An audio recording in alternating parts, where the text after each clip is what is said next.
አሁንም ዝማሬ መላእክት ያሰማልን። እየዘመረን እያመሰገንን እንቆያለን። እግዚአብሔር ከሁላችን ጋር ይሁን።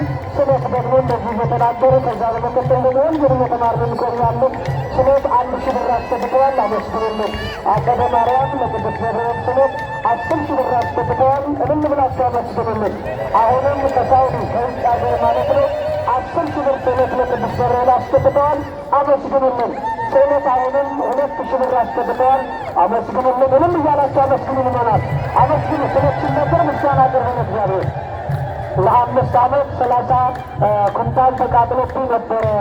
ስለዚህ ለ5 ዓመት ሙሉ ተጨንቄ ሳለሁ አሁን ቅዱስ ገብርኤል ሁሉም ስላከናወነልን ለክብር መግለጫ 2,000 ብር አመስግኑልን። እልል ብላችሁ አመስግኑልን። ስሜን ቅዱስ ገብርኤል ያውቀዋል በማለት 3,000 ብር አስገብተዋል። አመስግኑልን። ወለተ ማርያም እባላለሁ በማለት 5,000 ብር አስገብተዋል። አመስግኑልን።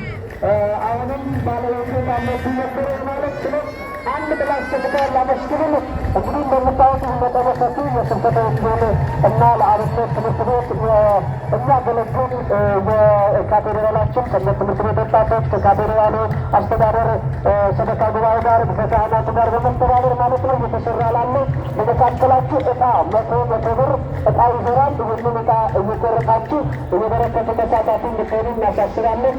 ልጆ መጥፎ ነገር ውስጥ ገብቶ ነበር 400 ብር አስገብተዋል። ስለሰማይ በማለት እህቱ 4 ዓመት አትሳለምን ነበር መስቀል ለቅዱስ ገብርኤል ነበርኩት አሁን ተሻለልኝ 500 ብር አስገብተዋል። ታምሜ አንድ ነበረ አንድ ጥላና 300 ብር አስገብተዋል። የተከበራችሁ ነገረ እንደማደራችሁ እንኳን ለገናነ መልአክ ለቅዱስ ገብርኤል ዓመታዊ በዓል በሰላም አደረሳችሁ። እግዚአብሔርን አመስግኑት። በጣም ደስ የሚል ነገር ነው የምነግራችሁ። እግዚአብሔር የተመሰገነ ይሁን።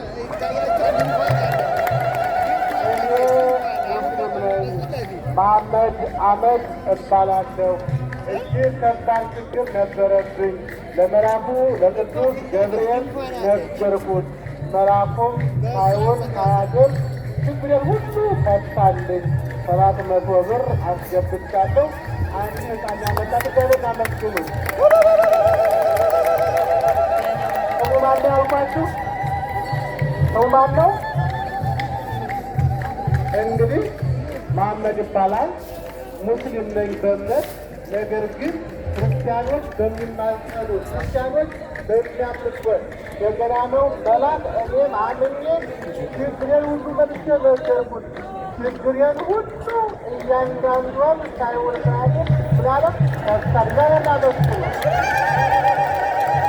ገናናው መልአክ እሱ የሰማኛለን ይባል።